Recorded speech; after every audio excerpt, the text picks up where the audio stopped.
Ladies and gentlemen, boys and girls, children 18 plus. You are tuned into the Loan Officer Podcast with me, Dustin Owen, and with me today in the studio office are the two most important people in my professional career. They are my business partners, David Holbrook and Mike Smalley. Gentlemen, welcome to the Loan Officer Podcast. Thanks for having me back. Happy to be here. Yes. For anyone tuning in, this is Mike Smalley's third time being featured on the show. For David, this is his first time. Yep. And First time listener, first time call in, long time listener. there you go. First time call in, long time listener. That although might not be completely true, but although true story, his son was stopping by the office today. His son and his girlfriend, they're both in college. And McGuire's like, hey, you guys are podcasting? That's cool. Hey, Dio, where do I find the podcast? And David's like, I don't know. Google. Yes, no, that's ready? what I do. Ready? Well, if you're tuning in, you've either tuned in because you're on YouTube and you're watching us at the Loan Officer Podcast. You're on Spotify or Apple Podcasts at the Loan Officer Podcast. Basically, anywhere where you can find a podcast, you can find the Loan Officer Podcast. And you can follow our social, which is TikTok, LinkedIn, Instagram, and Facebook at the Loan Officer Podcast. I can be found on LinkedIn as Dustin Owen. He's David Holbrook on LinkedIn, and he's Mike Smalley on LinkedIn. Although, Smalley, you're not that active on LinkedIn, are you?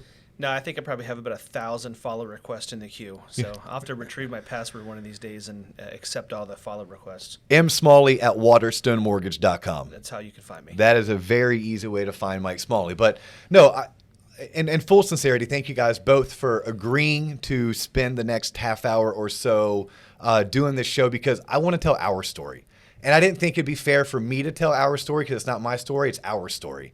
But for those tuning in, the story is how three guys, all loan originators, came together to create a mortgage operation that in its first full year did $40 million in production. That's volume. Crushed it. That's three loan officers, one processor, one assistant, and two part-time LOs. Now, $40 million was like April through December, though, so we weren't that bad.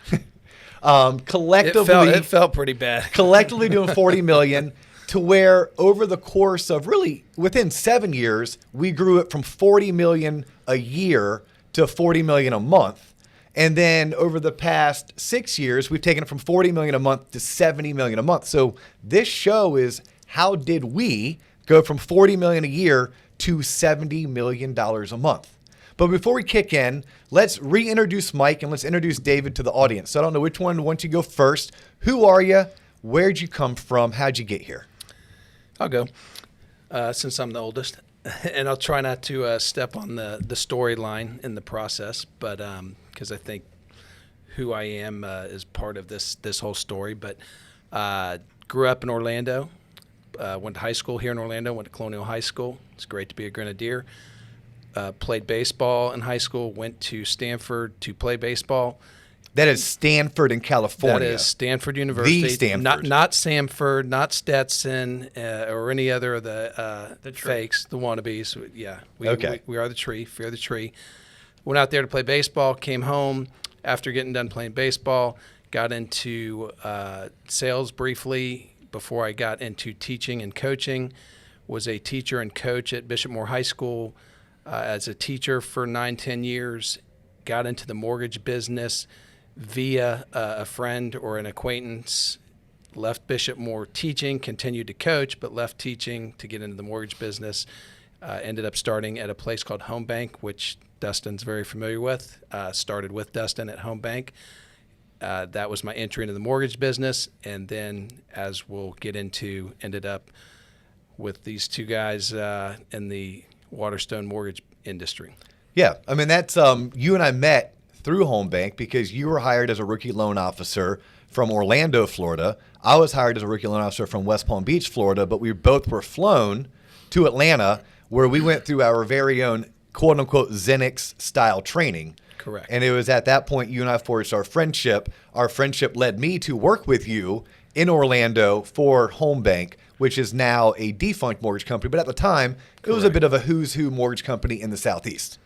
And Mike Smalley, how did you get looped into this crazy duo to make it a trio? Yeah, so you guys met through the mortgage business and training. David and I met a little bit before that. So David mentioned that he taught and coached and was a guidance counselor at Bishop Moore High School, where I happened to be a student. So I was a very young teacher. Yeah. Can we make note of that? Yeah. So I was 16. You were probably 24, maybe 25. So David was my baseball coach my junior and senior year of high school. I went on to play in college at Florida State and Florida. Long story, but a good story. Minor leagues for a couple years, and kind of fell into the mortgage business. I finished my degree after playing baseball for 2 years. Not long after September 11th, terrible economy, especially for a college kid, without any type of internships and really a great college resume other than playing baseball. Yeah, you had a very, very good ERA, didn't you? I mean, did that help you? Yeah, I threw hard with my left arm, but I didn't have an internship at Deloitte and Touche. Figuring out his statistics every day was part of getting into the mortgage business. So I fell into the mortgage business like a lot of people do in late 2002, and I remember David and I for a couple years kept in touch before he started, and then in 2004 when you guys started, I believe, he and I would go to lunch probably once a month, and I would tell him, because I was a broker at the time, hey, you need to come be a broker. It's more flexible. We can make more money per transaction. He would always tell me about this great company that you guys work for, Home Bank, that was inside real estate offices and just had more clout than a broker. And had a really good sales culture. Yeah, right? Had a great reputation. I mean, and a lot of what we try to build at Waterstone, because as a competitor of you guys back in 2004, 5, 6, 7-ish, I always looked up to Home Bank as a company that did a really good job, had a great reputation, had professional loan officers. We've tried to, I think, recreate that here at Waterstone for the past 13 years. But so for a couple of years, David and I would catch up every so often, and I would tell him be a broker. He'd tell me be a lender.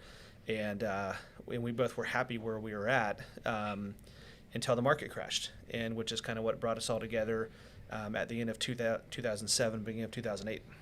Yeah, no, I think it's two things I picked up on there, Mike, was you're talking. So 2001, right? You said September 11th, right, is when you were retiring from baseball. Yep. You're starting your career. Yep, finishing college.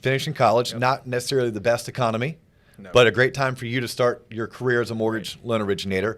And we came together right after a massive crash, right? I mean, 2006 into 2007, it all shit hits the fan in 2007. We get together in 2008, and we essentially grew our practice, our firm, in the years of 2009, 10, 11, 12. Yeah. Years really which tough years. Really tough years. Years at which point, many people didn't want to be a part of the mortgage industry. They were even fleeing the mortgage industry, especially the mortgage industry in Florida.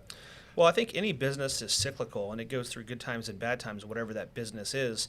And I feel like a lot of people, when things get difficult, they get out and they give up and they try something else. And I think what has led us to have a really good run here the last 13 years is when we started, it was tough, and we didn't really have any other options. I mean, I don't think any of the three of us had employers beating down our door to come hire us to work somewhere else and pay us a Could go big back salary. to teaching. Yeah.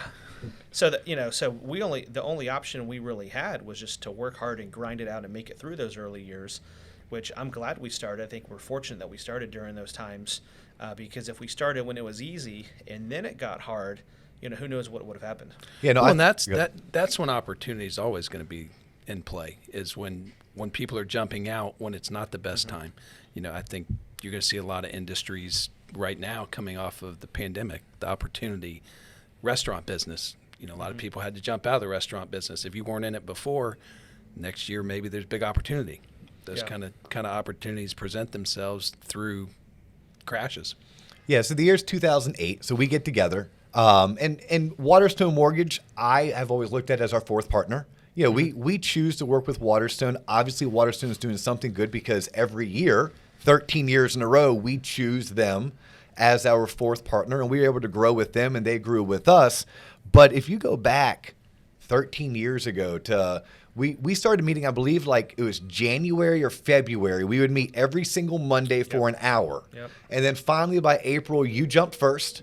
All right, you shut down your brokerage shop. You joined Waterstone. David and I at the time were at somehow, some way, bear with us. Home Bank went under. American Home Mortgage went under. Countrywide was like the highest bidder. Yeah, I mean, and they were in our market. Biggest pockets. They were in our market. We are familiar with them enough.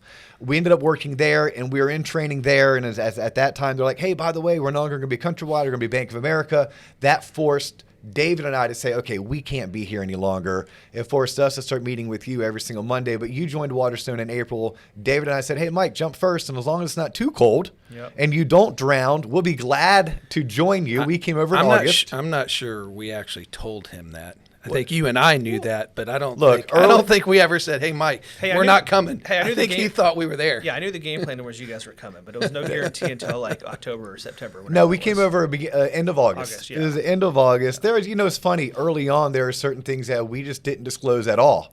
Right, there was a reason David and I would go to lunch every day, and we'd ask Mike, "Hey, Mike, you want to go to lunch with us?" Nah, I'm going to pass today. I think I'm going to pass. So,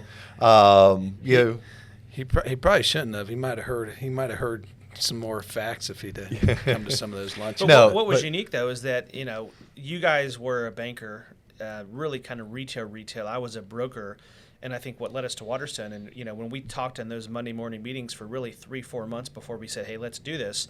I think we all realized we have to find something that's the best of both worlds. We need to have the flexibility and the sales culture and the ability to do a lot of different products that brokers had, but with like the quality individuals and the quality corporation that lenders had. And so Waterstone was kind of that perfect match for us that was the best of both worlds. Yeah. Well, and that was that was my whole, just my thought process at the time was, this is what I know. And I only knew what I had experienced and been taught by Home Bank, but I knew when we went to Countrywide and we had experienced Countrywide briefly that there were things that we did really well at Home Bank, much better than were getting done at Countrywide. And Mike knew that there were things that were getting done really well on his end, and trying to match all those things up and hit as many of those spots as we could. How could we make that happen? And Waterstone just really, the bucket was we fell right into that bucket where I think they met probably almost every criteria that we were looking for and hoping for. Yeah, and it's the partnership, like looking back on it. I know this was none of our thought processes 13 years ago, but looking back on it, Waterstone and partnering with Waterstone gave us the ability to scale at the level that we did. You think about it, it was the three of us, we had Melanie and we had Brittany, right? That was it with 2 part-time LOs, Joel and Tom. And to look at it now, we have 100 associates, and we have 8 branches, and we have 6 managers and 48 loan officers. It was that partnership with a much larger bank-owned institution that allowed us to do it. But when you go back and you look at everything we've been able to accomplish, and then you look at all the mistakes that were made, a lot of those. And then all the fun adventures that were had. You guys made a ton of mistakes. Well, that's and we didn't get a chance to do this, and I'll just quickly do it for us. For those tuning in, we all 3 at one point were all originators. That was our sole goal. Our sole goal was we wanted to originate, and we wanted to share in certain costs. The cost of a server, the cost of rent, the cost of an assistant, the cost of a processor. And we wanted the model was like a law firm. Yes. It was the Mike, David, and Dustin law firm. And we basically had our own book of business, and we split the cost down the way 3 ways. It was really kind of our initial model, right? We were all individual producers. Let's find the best company that we can do our own loans the most efficiently and effectively, and share cost, and hopefully we can keep things afloat during the really difficult market. Yeah, and we were there for each other, right? As professionals, David could bounce an idea off of me. I could bounce an idea off of David, vice versa. Like, include Mike. Mike and I could sit down and talk about marketing. So instead of just Mike working on his marketing plan and me working on my marketing plan and David wanting to do his collectively, we could combine our resources, collaborate, and then obviously from their scale. And I think pretty quickly we realized, well, if we're doing this for ourselves, we can probably do it for others too. Right? If our assistant is doing X, Y, and Z database management for us, why couldn't he or she do it for 3 other loan officers or 5 other loan officers? And eventually, well, how about another branch? How about a 3rd branch? And then we found ourselves nowhere close to what we originally set out to do. But I don't know about you guys, I wouldn't trade what we have for anything else. Well, and our initial plan wasn't to grow and scale. I don't think we really ever thought about that. I think back then it was all survival. And, it happened that Tom, who you guys worked with, said, hey, can I come work there? It seems like a good spot to do loans. And so we had a little bit of that just through Sphere. And then my friend Sue Botello, who runs our office in the Florida Panhandle, called up and said, hey, my company's shutting us down in Florida. Can we come work with you guys and become a branch? And I remember telling her, I don't know. I'm not sure. Let me ask our corporate office. I remember us three talking about it and calling corporate and saying, hey, we have a group that wants to join us in the Panhandle. Can they become a satellite? Can they work with us? And I remember David and I going up there, and it was like, freezing cold in February of 2010 it would have been. And that was our first satellite. And so a lot of the stuff we've done over the years really wasn't by design. It just opportunities arose, and we figured out how to make it work. And then the last couple of years, it's been a little bit more strategic of how we've grown. But early on, it was really just your sphere and your network, and people asked, hey, that looks like a good company to work. Can we join you guys? Right. The opportunity, I think, and we didn't know this at the time, but I think how we had structured it and how it was set up, that was a good way to do it, and people saw that. And when their opportunities were getting shut down, they said, hey, these guys seem like they've got something, they're going the right way. Yeah, we were a flight to safety. Yep. Like, we didn't even know it, but we had created something for ourselves. We led by example. We were a flight to safety. Mike, do you remember, or David even, do you remember what corporate's what we call it corporate, the home office, Waterstone's corporate home office out of Pewaukee, Wisconsin, their number one apprehension for us opening a satellite was? No. Because looking back on it, such a valuable lesson for any new leader. They were apprehensive that we were going to onboard someone and not support them. And in a roundabout way, they basically taught us, if you're going to onboard this satellite branch, you sure as hell better be ready to bring them value. Or an employee or anybody. Yeah, right? correct. Anyone who works on your team has to be given value. Yeah. And then you fast forward now. So our roles now look a lot different than what they did 13 years ago.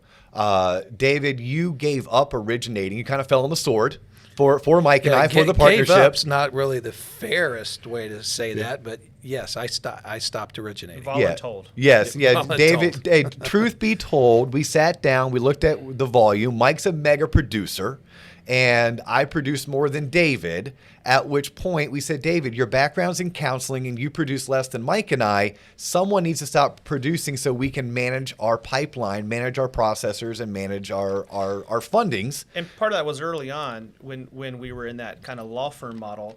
We each, somewhat to a degree, like each took on certain areas. Like I knew the IT guy, so I became like the IT guy. David kind of knew operations because he was a guidance counselor and kind of knew how to manage people better than you and I did. So he kind of took on ops. And so some of the, those early roles were really just by chance. Hey, you know the IT guy, so you're the IT guy. Yeah. Yeah, no, my background is in advertising. I remember having a surgery that required me to sit on my couch for 2 days with a bag of peas. And I think I wrote Waterstone's first marketing library. I think I wrote 28 marketing pieces that weekend while fixed to Super Bowl Sunday, whatever the crappy TV programs that they offer, like the Puppy Bowl and the 100 best commercials. Well, most guys do that surgery on a good sports weekend. Correct.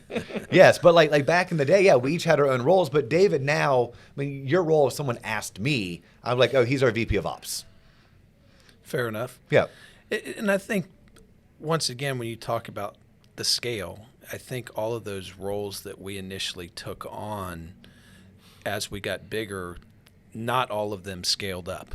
And in my case, it became more time-consuming to as we got bigger. The more loans we got, the more loan officers, the more branches, it gets bigger. The time dedicated to that, it doesn't make sense to spend time on originating 5 loans a month when I've got 100 at that time, maybe, and nowadays 250 loans a month to get through the pipeline. So that's kind of how things change over time. It goes to scalability, Yep. And Mike doesn't have to do IT anymore, but he still originates because he is a mega producer. So that's the bulk of where his time should be spent, and we have somebody else do IT now. Yeah, isn't that crazy? 13 years ago, if I said to you, hey, David, by the way, I'm going to fast forward a decade, and 10 years from August 28th of 2008, you are going to have 2 regional processing managers, 20 processors, and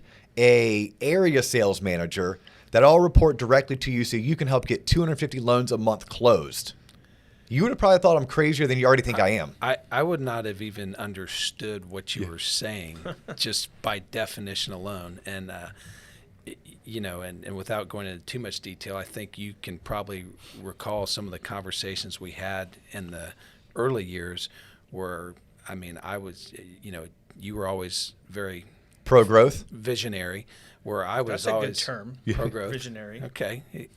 But I would always be more of the, if I can just do this, if just this can happen. And to be fair, I'm older than you guys, so I was a little more invested with some family things and business things and being older, but I was always of the mindset of, if I could just get to here, where Dustin, you're always on the opposite side of, no, we're going to go here. And we're going to the moon. The in-between there, So true story. And by the way, conversations were typically this. Like the one thing David, Mike, and I do, and again, all this is stuff that I look back on now. I'm like, wow, we should teach that. I don't know if we did it consciously or subconsciously, but we do a really good job of getting outside of the office, and we do lunch together at least 2 to 3 times a week, and probably always have. Sometimes we talk about youth sports, sometimes we talk about baseball, sometimes we talk about college football, but it's the three of us getting outside together. So what had happened is we would typically meet in the lobby by the elevators, and I think the conversation would go like this: damn it, Dio, would you just slow down and let me catch my breath? I think that was the conversation I heard from David, especially probably 7 years ago when we went from literally $40 million a year to $40 million a month in about 6 or 7 years. And during that time, there was a lot of rapid growth. I think we've done a really good job over the past 6 years of, hey, how do we focus on getting better, getting deeper, not necessarily wider? And by getting deeper, we took it from 40 million a month to 70 million a month. But I want to, if we have time today, lean into, David, your experiences, because it's not very often you have a ex-top producing loan officer who understands how to properly manage a pipeline. Like I'm going to ask you to give some advice to LOs, especially younger LOs tuning in. Like, what are some things that you've learned over this past 13-year journey that we've been on as a ex-top producing loan officer, now VP of Ops, that someone tuning in that maybe has only been in the industry a year, 2 years, or maybe they've been in it for 7 years, but they're struggling, that you could lean in a little bit, whisper in their ear and say, hey, you should do this better. And maybe I'm just going to go there right now. I'm just going to like I'm not even going to try to push to the back. What are some things based on the past 13 years that you've learned that you wish you knew or you wish you taught to others earlier on? The biggest thing that always stands out, and I'm not sure of the saying, but the ounce of prevention is better than a pound of cure. Better than a pound of the cure, and putting that to a loan officer is, hey guys, you're going to hear a lot over your time in this business about how to become a really successful loan officer and how to do more and more volume and all those things. And if you can just take care of business up front in a very, very thorough way, and I think that's the biggest advice I can give somebody is know what you're doing up front. Get the full story up front, get all the docs up front, get every bit of information you can get up front, and that will make your life so much easier, more efficient, believe it or not. I think there's a lot of emphasis placed on getting out of loans by mega producers and mega coaches, about getting out of the loan, and that certainly applies, but I think there's not enough emphasis on when to get out of a loan or how to get out of the loan, at what point you get out of the loan. And to me, the biggest takeaway going from the sales side to the ops side and seeing their side of things is that exactly that.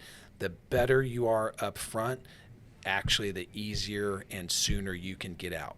And that is the number one tip I would tell a loan officer, whether they're new or experienced, is the better you are up front, the easier it is to get out. I love that. And if it's not you, then it's your team. Like if you want to be a mega producer, and we have some LOs that are striving to really grow their business, if you don't want to be involved in the day-to-day, getting your hands dirty on files and tax returns and credit reports, then build a team and hire an assistant that can do it for you. Right. And those people, it's the same advice to them. They have to be able and capable and talented enough to do that. Yeah, we talk a lot about, the adage is garbage in, garbage out. You and I were taught that like day one once we got to have training. But I teach a lot on this show, being a great technician. Because what happens is our loan officers are coached by Mike Smalley. Mike, you closed almost 100 million last year. What did you end up doing? Like 400 units? 95 million. Yeah. So our loan officers go to someone like a Mike Smalley, who you and I have witnessed going. Mike went from closing 18 million to 40 million, 40 to 60, 60 to 95 million last year. So they're getting coached by one of the best in the business. But it's more than just the Monday realtor calls. It's more than just the Tuesday status updates and the Wednesday mortgage reviews. It's also, you got to be a great technician. You have to dot I's, cross T's. I have a question for you, Mike. What advice would you give someone who's tuning in right now and they're like, wow, those guys must have been recruiting warriors to be able to go from their small operation to now this conglomerate that's going to push. And you guys know I'm going to push us to do $1 billion. Conglomerate. We're going to do $1 billion in production, our region. We're close. We're close. Yeah, we're at $70+ million a month. We are close, but we're not there yet. But I know this answer, but I want to hear your take to the audience. How much time, effort, and energy do we put into recruiting? So let me back up real quick. So what's really funny is like Dustin's sitting here and David's sitting here, so you guys could see where I sit, which is Dustin's like, let's do $1 billion today. David's like, hold on, buddy. He's having heart palpitations the minute I say and it. I get to sit right in the middle and just kind of, play. I get to play the swing vote. Yeah. Yes, yeah, you're like, the swing vote. I'm like the on a 9-person Supreme Court. You got like 4 Republicans, 4 Democrats. I get to decide all the cases. You know what's really cool? Just a side note. Like when people look at us, I look at things in threes. Right. Whenever I present, like when you present, we like to present in threes. We tell stories in threes. It's a Steve Jobs technique. Okay. So let's thank Steve Jobs for that. Yep. Like I think of like 2 of my favorite rap groups of all time, Beastie Boys and Run DMC. They're groups of 3. Yeah. Salt and Pepper were technically a group of 3. Well, Spinderella, it was part of the group. Yeah, so that's 3. Salt, Pepper, and Spinderella. Yeah. But the point 3. you're getting at is when we have to make hard decisions.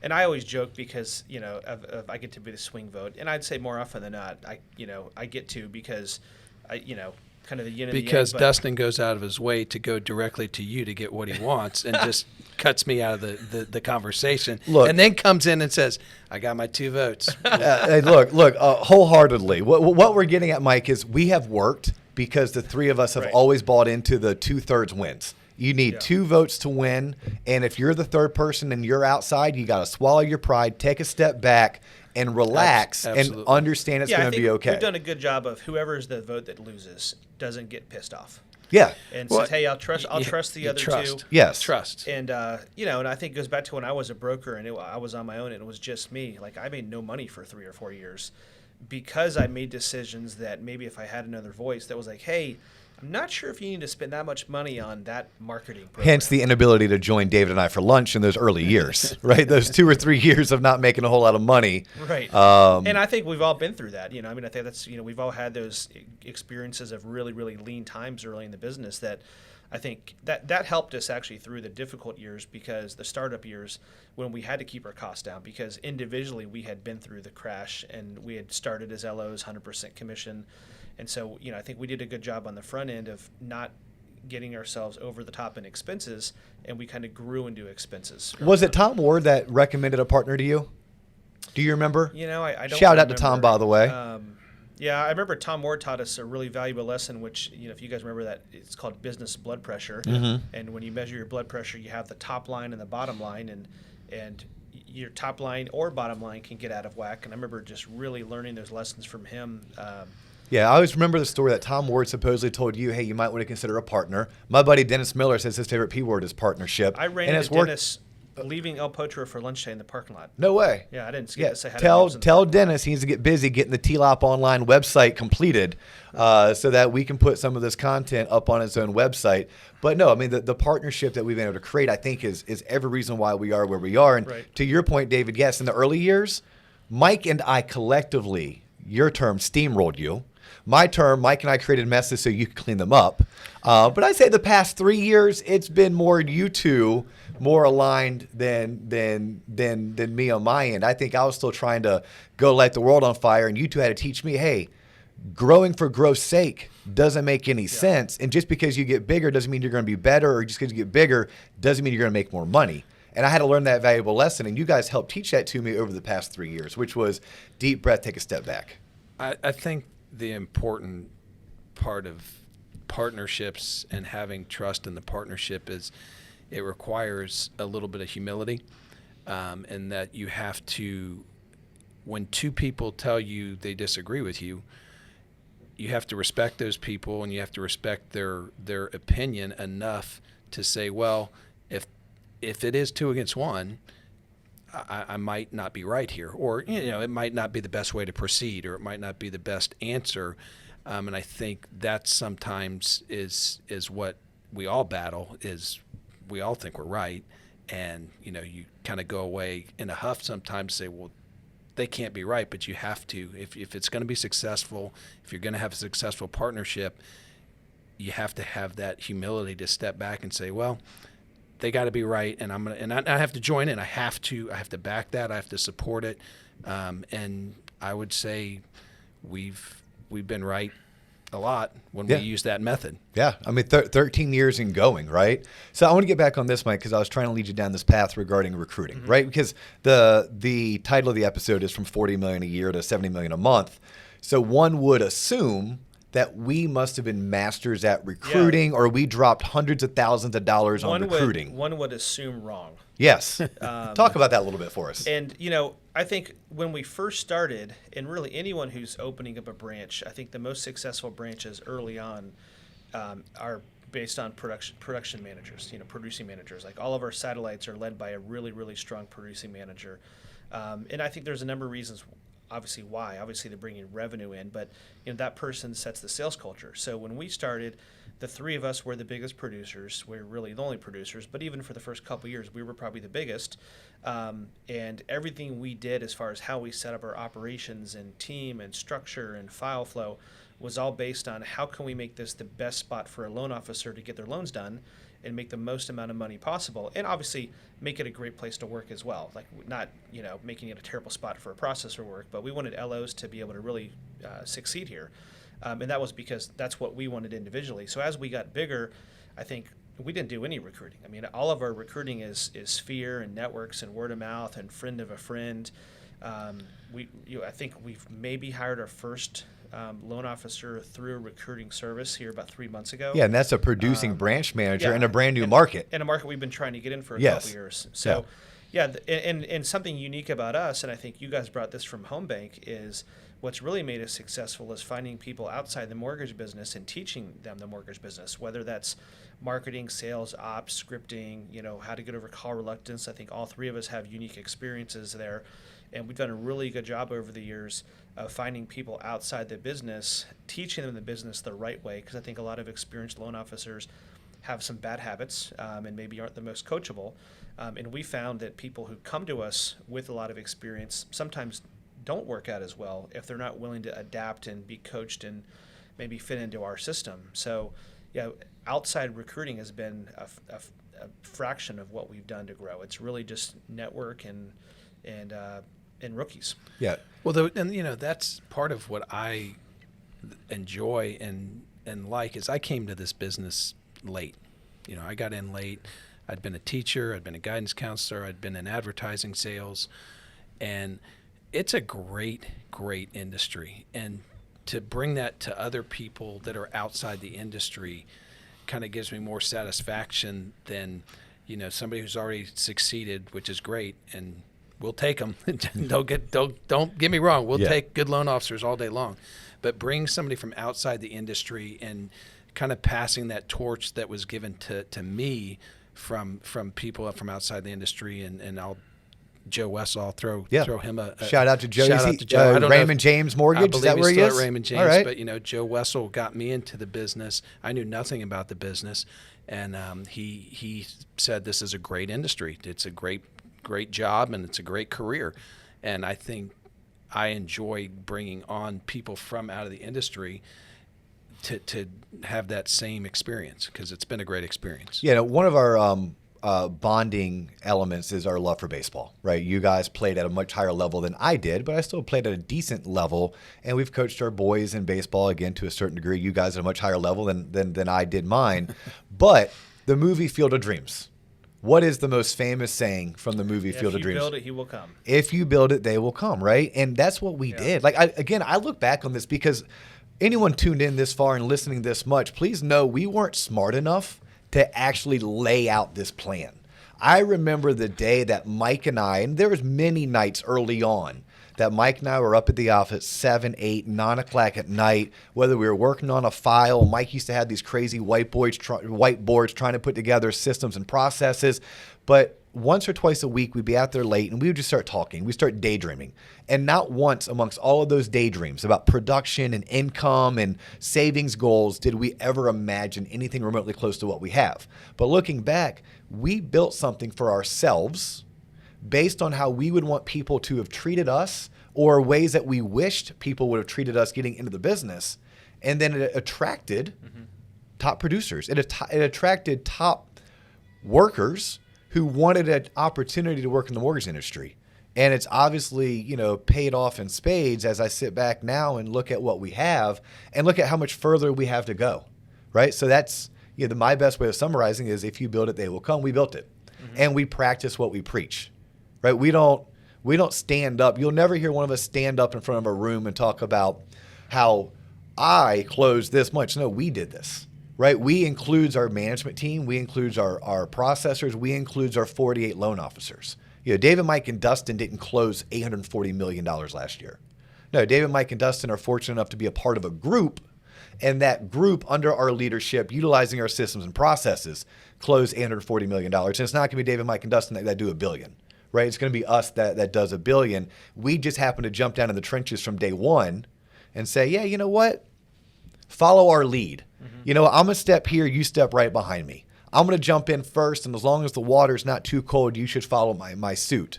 And then rinse, repeat, and then get better at it. How about this? Here's a we as we gear towards wrapping up this show and this episode.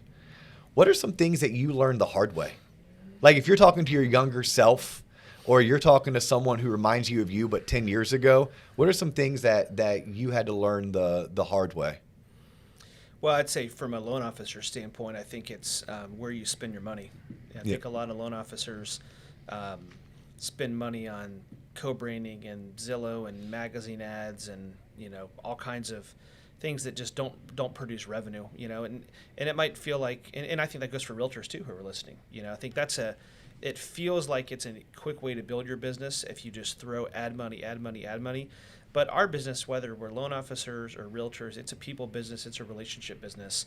Unless you're Rocket Mortgage, who has billions of dollars of advertising budget, the people that do things like us and like your traditional realtors, it's all relationships. So keep some of that money and invest in your database and in your sphere, but not really on advertising and internet leads, just because that's really not our niche, and it's really not that profitable for almost any mortgage company in the country, save maybe 2 or 3. Yeah.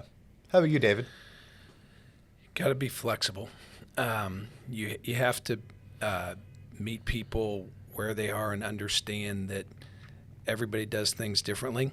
Everybody reacts differently, and you have to have that flexibility in you to be successful, because if it's always your way or the highway, I think that's a recipe for disaster. And early in the process, like we've talked about, I would have ideas, I would have thoughts, I would have beliefs of this is how things are going to go, how they have to go, and when they don't go that way, I would get angry. And when I would get angry about it, obviously that didn't make it better, that makes it worse. And then that scenario, whether it's dealing with a borrower, whether it's dealing with a processor, whether it's dealing with an underwriter, I think that was my biggest lesson, is that this business throws you a lot of curveballs, and you have to be flexible. You have to be ready and willing to adjust and move with the times. I mean, you guys know what I'm dealing with right now with appraisals and turn times and things like that. you just got to be ready to adjust and pivot, and having that ability, I think, is hard. It's not something you just wake up and say, I'm going to do. I'm going to be flexible today. I'm not going to be as stubborn as I've been for 30, 40 years. I think it's something you have to learn, and I think it's something you have to practice. To follow up on that, I remember one of my first mentors in the mortgage business, a guy named Tim Brahim, who owned Loan Toolbox, used to call it an "it's my fault" mentality, which meant I don't care what the problem is, it's my fault. Like, what can I do to fix it, versus placing blame on others? Because so often there's so many people involved in a transaction. There's realtors, borrowers, processors, underwriters, loan officers, closers, title company, inspectors, appraisers. There's so many hands that are involved in a transaction that it's easy to say it's their fault. And in reality, it's probably everybody's fault collectively if there's ever a challenge on getting a loan closed. So I think you need to look to see what could I have done better before I place blame on others. And David always talks about this, because I sit, he and I, our offices are on that side of the building, so we're next to each other. And all the time, if he's ever frustrated, he comes in the office, and it's frustration because someone wants to complain about the problem versus worrying about the solution. And I remember he always says, this is the solution. It's going to take us 15 minutes, but someone wants to spend 3 hours litigating what happened and why. Well, there's plenty of time for that after the fact. Let's figure out how to get it fixed in 15 minutes. And if we need to meet in a couple days to debrief and figure out how can we prevent that from happening again, let's do that. But I think in our business, so many people focus on the blame and the why behind things. And our business is full of challenges, like probably all businesses. Yep. But focus on what's the result that's going to get the deal done, not why did it happen. And yes, circle back to that at a later date. But I have visions in my head, and Dustin will remember this, but our manager at Home Bank, Rob Mitchum, would tell you I was crazy, out of control loan officer when I first started. I mean, I complained every single day. Somebody was messing up my loan. That's why he's the ops guy, because he's just paying for like his 15 years exactly. ago. Honestly, there was a time that I actually said to David early on at Waterstone, and by the way, we called David Coach because he's a baseball coach. So I'm like, Coach, you should just go work a week as a processor. I was tired of listening to him bitch about processors and the process. I'm like, until you've worked a whole week or 2 weeks in that role, I don't know if we have a leg to really stand on. And I share that with younger originators. I'm like, look, you should, if you're younger in your career, or if you can make the time, you should process 1 or 2 files with your processor so you can at least speak their language. Or underwrite it, close it. Yeah. But that was the whole thing, was when you get in the business, you're focused on your job. And my job at the time is to originate a loan and get that loan closed.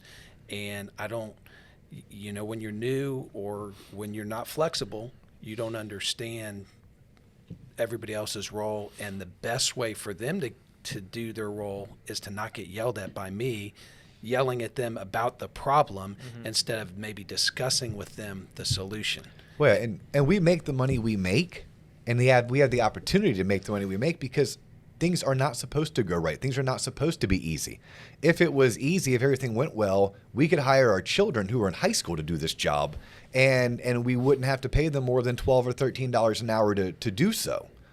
Something that I share with people looking back on what I wish I knew 10 years ago that I felt like I finally figured out at 42 going on 43. And David, you're instrumental in definitely one of these, which is quit managing people the way that you want to be managed. Quit managing them to the expectations you have of yourself, but figure out their expectations of themselves, figure out their maximum potential and manage them to that, because I struggled mightily. I even made dozens of bad hires on behalf of us because I would meet someone and like them, and then I would instill my own values and drive into them, just thinking that I could manage drive into them, or I could manage a certain mindset, and I couldn't do that.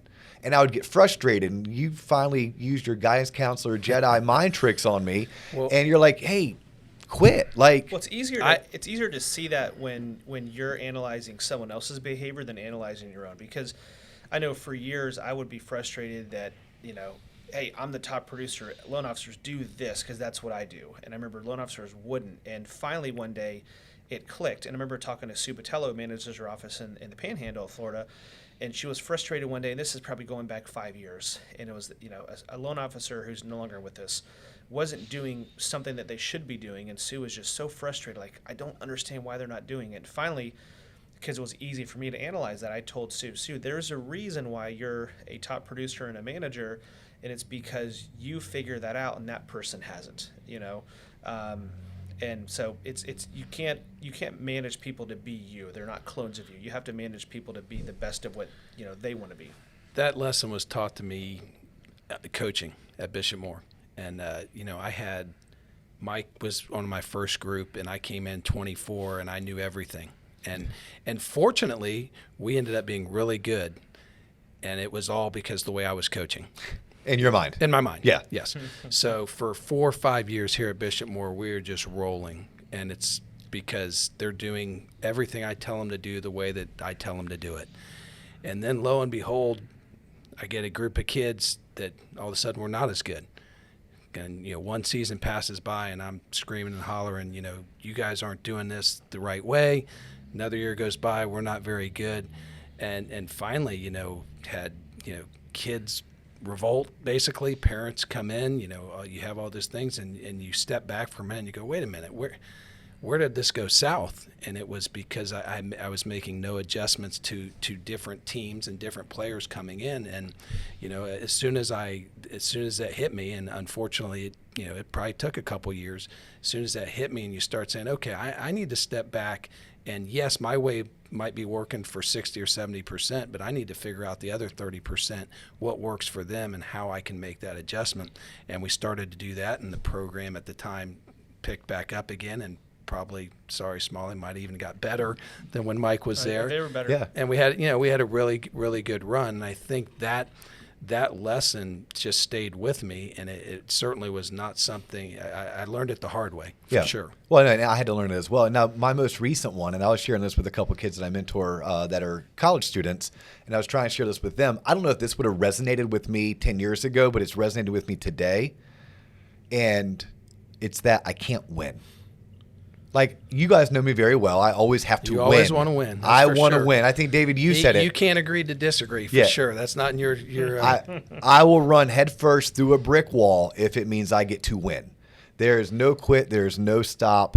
And I've come to a point where I realized there's no winning. Like, and so much in life, especially in business, it's like, okay, so we did $840 million, but the New Mexico branch did $990 million. And if we do $1 billion and they only do 900, someone else out there did $2 billion. And someone else out there did $3 billion. And if I'm constantly trying to chase winning, I'm never going to win. So I had to almost take a step back, and I had to learn, focus on getting 1% better, focus on being better than you were yesterday, focus on the journey, focus on being a good person, a great leader, a great mentor, focus on being profitable, all of those things. But understand that there is no win. There is the game ends and this person's hand is raised because they have more points on the scoreboard. And that took me until like today, years old, to learn that I just can't win, and I shouldn't focus on winning. There's other things I should focus on. That's something I wish I could have conceptually understood 10 years ago, that there's no way I would have. It took our 13 years together to get me here. How about this? Because it is time to wrap up. I'm getting the cue from JC on the other end that we're running out of time. We're running long. But I didn't preface this, and we should have in the very, very beginning. For those tuned in, we are a purchase-focused, realtor builder, database referred organization. Like, that is what we coach. That is what we teach. The way that we've been able to go from 40 million a year to 70 million a month is because we stayed purchase focused, because we have a database that we maintain, manage, and market to, and we are referred by realtors and builders. So what we've talked about and coached and the success that we have promoted comes from that model. Mm-hmm. Right? If you're working another model, I hope you've tuned in. Maybe you are more of a direct-to-consumer call center, headset jockey model. Nothing wrong with that, and I'm pretty sure some of the lessons we've learned will still emulate. But if they don't, I think it's suffices to say, and it's good to know, this has been our model. This is what we will continue to do, and this is what's got us to where we are. Well, one thing that's helped us be successful is being clear on that. Like, we were clear on that from the very beginning, that we're purchase, realtor, builder, sphere, past clients, database. That's kind of who we are.